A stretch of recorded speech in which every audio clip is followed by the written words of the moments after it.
जवनिया पूरा हिट छौगे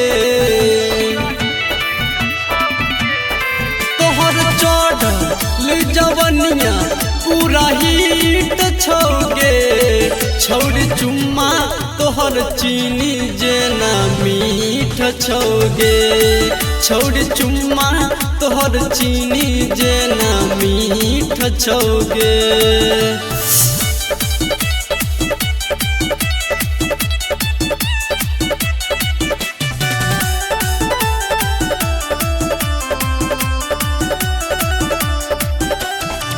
माल छी कहमाल तूगे चर्चा सगरो भेल छो तोड़ा चुम्मा आगे छोरी रसगुल्ला फेल छो।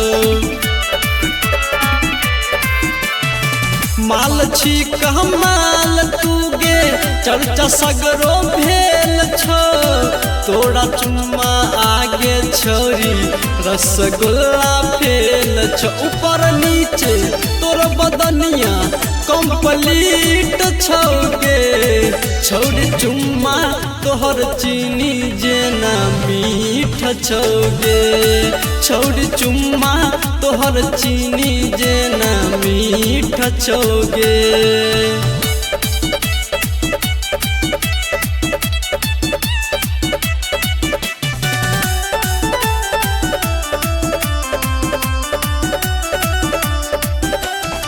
होठ में लहंगावे छही कोन होठ लाली गे चिखला पड़ लागे छोगे दूध में का छाली गे। होठ में लहंगावे छही कोन होठ लाली गे चिखला पड़ लागे छोगे दूध में का छाली गे। रटड़ सोनी कह छो तोरा पूरा फीट छीगे छौरी चुम्मा तोहर चीनी जेना मीठ छौगे छौरी चुम्मा तोहर चीनी जेना मीठ छौगे।